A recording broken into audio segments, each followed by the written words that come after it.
భాగంలో వెన్నెల యొక్క పాఠ్య సారాంశాన్ని గురించి తెలియజేసుకున్నాం. రూపకాలంకారాన్ని గురించి కూడా నేర్చుకున్నాం. వెన్నెల పార్ట్ 2లో మనం ఆటవిక లక్షణాల గురించి మనం నేర్చుకున్నాం. ఇప్పుడు వెన్నెల పార్ట్ 3 ఈ భాగంలో మనం ఏం నేర్చుకుంటామంటే కొన్ని పదాలకు అర్థాలు, భాషాంశాల గురించి మనం ఇప్పుడు నేర్చుకుందాం.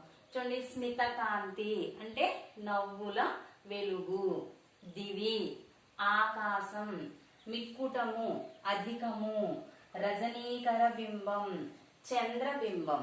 రజనీకర బింబము అంటే చంద్రబింబం. మీకు భాషాంశాల్లో ఈ క్రింది వాక్యాల్లో ఉన్నటువంటి గీత గీసిన పదాలకు అర్థాలు రాయండి అని ఒక రోమన్ ఉంటుంది. దాంట్లో స్మిత కాంతి అంటే నవ్వుల వెలుగు, దివి ఆకాశము, మిక్కుటము అధికము, రజనీకర బింబం చంద్రబింబం, ఇవి అర్థాలు. ఇక ప్రకృతి వికృతుల్లోకి వస్తే సంధ్య సందే, దిశ దశ, దిశ దశ, ధర్మము దమ్మము, రాత్రి రాతిరి, రేయి అని కూడా రాయొచ్చు వికృతి. నిశ నిశ, నిశ నిశ నిశ, గరువము వికృతి అయితే ప్రకృతి వచ్చినప్పటికి గర్వము, గరువము ప్రకృతికి గర్వము, జతనము యత్నము, జతనము యత్నము. మళ్ళా దమ్మము ఇచ్చాడు అనుకోండి ప్రకృతి ధర్మము. ప్రకృతి ఇస్తే మనం వికృతి రాయాలి, వికృతి ఇస్తే ప్రకృతి రాయాలి. ఇవి ప్రకృతికి వికృతికి సంబంధించినటువంటి పదాలు ఇవి. అంటే ప్రకృతి సంధ్య అయితే వికృతి సందే, దిశ ఉంటే దశ వికృతి, ధర్మము ప్రకృతి అయితే దమ్మము వికృతి, రాత్రి ప్రకృతి అయితే రాతిరి వికృతి, నిశ నిశ, గరువము వికృతి అయితే గర్వము ప్రకృతి, జతనము వికృతి వస్తే యత్నము అనేది ప్రకృతి. ఇలా కొన్ని పదాలకు ఇప్పుడు మనం అర్థాలని ఇంకా ప్రకృతి వికృతిని నేర్చుకుందాం. ఇప్పుడు కొన్ని సంధి పదాలు మనం విడదీద్దాం. మీకు వెన్నెల పాఠ్యాంశంలో కొన్ని అర్థాలు, నానార్థాలు, పర్యాయ పదాలు, ప్రకృతి వికృతులు, వికృతికి ప్రకృతులు, ఇంకా సంధి పదాలు ఇచ్చి సంధి విడదీసి ఏం సందో రాయమని చెప్పారు. ఇప్పుడు ఒక పదాన్ని మనం చూద్దాం. అత్యంత, పదం పేరు అత్యంత. ఎలా విడదీయాలి మనం? అతి ప్లస్ అంత, అతి ప్లస్ అంత. సంధి పదం అత్యంత. ఎలా విడదీసాం మనం? అతి ప్లస్ అంత, అత్యంత. ఏం సంధి? ఏం సంధి? యణాదేశ సంధి. ఏం సంధి? యణాదేశ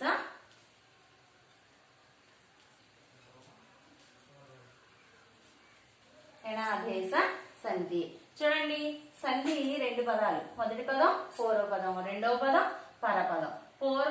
పూర్వపదంలో పూర్వ స్వరం ఏముంది? ఇక్కడ త ప్లస్ ఈ, ప్లస్ ఈ ఈక్వల్ టు ఏమైంది? తి అయింది. అంటే ఇక్కడ ఈ ఉంది, పరస్వరంలో ఆ ఉంది. ఈ సంధి సూత్రం ఏంటంటే అనాదేశ సంధి సూత్రం మీకు తెలుసు. ఈ ఊ అరులకు అసవర్ణములైన అచ్చులు పరమైతే వాటికి క్రమంగా ఎవరలు ఆదేశంగా వస్తాయి.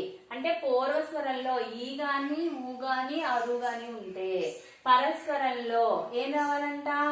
అసవర్ణములు అంటే సవర్ణము కాని అక్షరములు. చూడండి, ఆ ఉంది, ఆకి ఆ ఆ సవర్ణం, ఈకి ఈ సవర్ణం, ఊకి ఊ ఊ సవర్ణం. అరు ఉందనుకోండి, అరుకి అరు అరు, ఇవి సవర్ణాలు. మరి అసవర్ణాలు అంటే ఏంటి? ఆకి ఈ అసవర్ణం, ఈకి ఆ అసవర్ణం, ఆకి ఆ తప్పించి మిగతాయన్నీ అసవర్ణాలే. ఈకి ఈ తప్పించి ఈ ఆ ఉ అరు అరు ఇవన్నీ కూడా అసవర్ణములైనటువంటి అచ్చులు. అదే చెప్తున్నాడు ఇక్కడ సూత్రంలో. ఏమని? ఈ పూర్వస్వరంలో ఈ గాని ఊ గాని అరు గాని ఉంటే ఈ ఊ అరులకు పరస్వరంలో అసవర్ణములైన అచ్చులు. అంటే ఈకి ఆ అస్వర్ణమే కదా, చూసాం కదా మనం, ఈకి ఆ అస్వర్ణం. ఇలా అసవర్ణములైన అచ్చులు పరమైనప్పుడు వాటికి క్రమంగా ఎవరలు ఆదేశంగా వస్తాయి. ఎవరలు అంటే ఇక్కడ ఏమొస్తాయంటే యావత్తు, వావత్తు, రావత్తు. చూడండి, అతి ప్లస్ అంత, అత్యంత. ఇక్కడ చూడండి, అత్యంత అంటే ఈ పోయి ఏమొచ్చింది, ఇక్కడ యా వచ్చింది. ఆదేశం అంటే అంతే కదా, ఒక వర్ణ స్థానంలో ఆ వర్ణం పోయి వేరే వర్ణం రావడాన్ని ఏమంటారు, ఆదేశము అంటారు.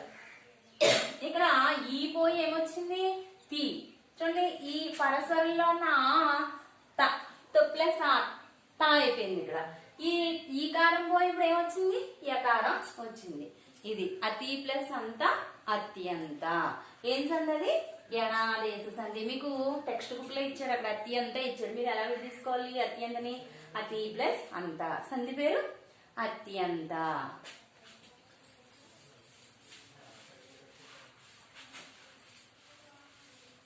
ఇంకా రెండో పదం చూద్దాం, వంటాముదము.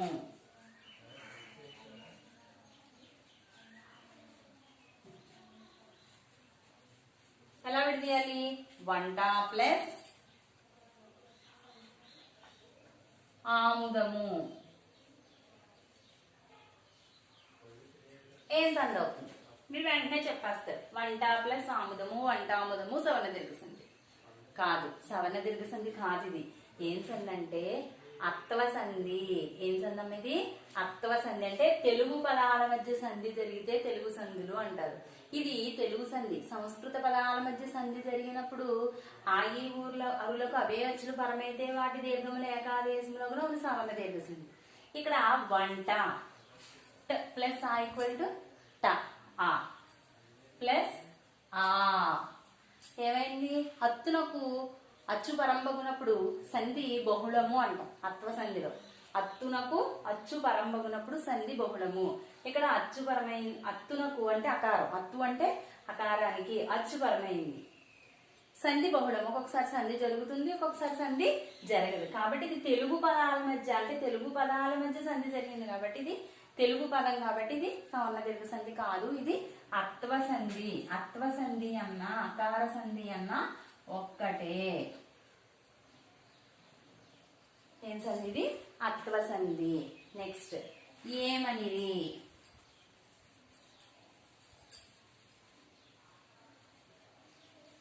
ఏమి ప్లస్ అనిరి, ఏమి ప్లస్ అనిరి.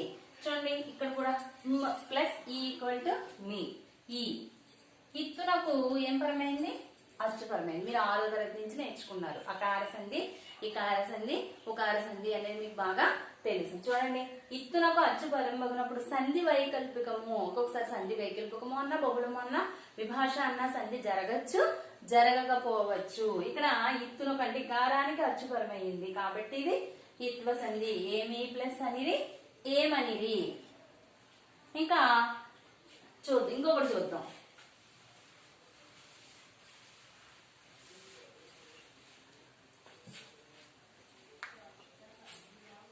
అవ్విదంబున.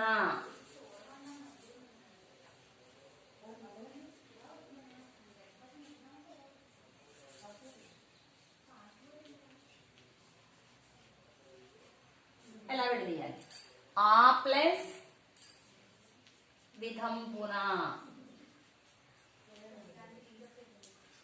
ఆ ప్లస్ విదంబున. ఈ సంధి గురించి మీరు 9వ తరగతిలో ఈ సంధి గురించి కూడా మీరు నేర్చుకున్నారు. ఆ ప్లస్ విదంబున, అవ్విదంబున. ఆ, ఈ, ఏ అనే సర్వనామాలు త్రికములు. ఆ, ఈ, ఏ అనే సర్వనామాలను ఏమంటారు, త్రికములు అంటారు. త్రికం మీద అసంయుక్త హల్లునకు ద్విత్వం బహుళముగా నగు. ఇది త్రిక సంధి సూత్రం. ఆ ప్లస్ విదంబున, అవ్విదంబున. ఏం సంధి ఇది, త్రిక సంధి. ఏం సంధం ఇది, త్రిక సంధి. ఇక్కడ ఇప్పుడు మీరు ఏ సంధి పదాలు విడదీశారు, అత్యంత.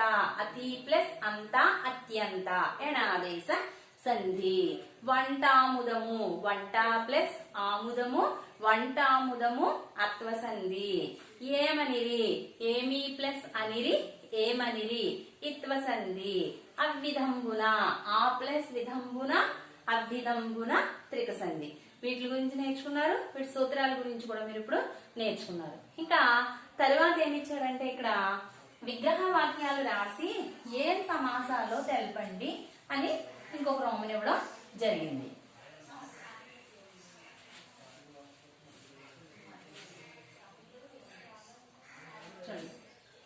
నలు దశలు, నలు దశలు. దీనికి ఇది సమాస పదం. ఏం పదం ఇది? సమాస పదం. దీని విగ్రహ వాక్యం ఎలా రాస్తాం మనం? 4 సంఖ్య గల దశలు.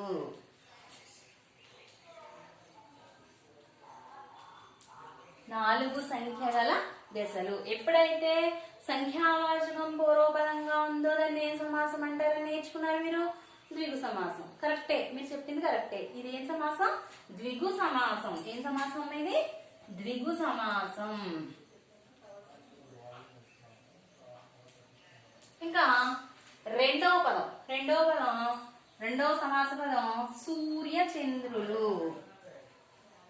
సూర్య చంద్రులు. దీన్ని మనం ఎలా విగ్రహ వాక్యం రాసుకోవాలి? సూర్యుడు కామా చంద్రుడు. సూర్యుడు కామా చంద్రుడు. సూర్యుడు చంద్రుడు. చూడండి ఇక్కడ విగ్రహ వాక్యంలో ఏకవచనంలో ఉన్నాయి, సూర్యుడు చంద్రుడు అన్నాం. మరి దాని సమాస పదం కింద వచ్చినప్పుడు ఎలా ఉంది? ఇక్కడ సూర్య చంద్రులు అంటే బహువచన రూపంలో వచ్చింది. లేదంటే ఇట్లా ఎలా రాయొచ్చంటే మనం సూర్యుడుయును చంద్రుడుయును అలా కూడా మనం విగ్రహ వాక్యం రాయొచ్చు. అంటే ఉభయ పదార్థ ప్రాధాన్యం గల సమాసాన్ని ఏ సమాసం అంటారని నేర్చుకున్నారు మీరు? ఏమని నేర్చుకున్నారు? ద్వంద్వ సమాసమే కదా. ఇది చూడండి, సూర్య చంద్రులు అంటే ఉభయ పదార్థ ప్రాధాన్యం గల సమాసం. ఇది ద్వంద్వ సమాసం. ఏం సమాసం అమ్మా?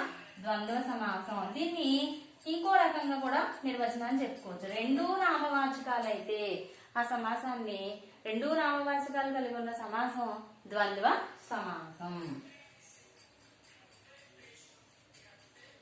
ఇవి ఈ పాఠ్యాంశంలో ఇచ్చినటువంటి సమాస పదాలు. వాటికి విగ్రహ వాక్యాలు తెలిపి అది ఏం సమాసాలో రాయమన్నాడు. నేర్చుకున్నారు కదా. సమాస పదం వచ్చేటప్పటికి 4 దశలు, విగ్రహ వాక్యం వచ్చేటప్పటికి 4 సంఖ్య గల దశలు, సమాసం ద్విగు సమాసం. అలాగే ఇక్కడ సూర్య చంద్రులు సమాస పదం, సూర్యుడు చంద్రుడు విగ్రహ వాక్యం, సమాస నామము ద్వంద్వ సమాసం. ఇవి ఈ పాఠ్యాంశంలో ఉన్నటువంటి భాషాంశాలకు సంబంధించినటువంటి కొన్ని సంధుల్ని, సమాసాలని, ప్రకృతి వికృతుల్ని, అర్థాలని మీరు నేర్చుకున్నారు.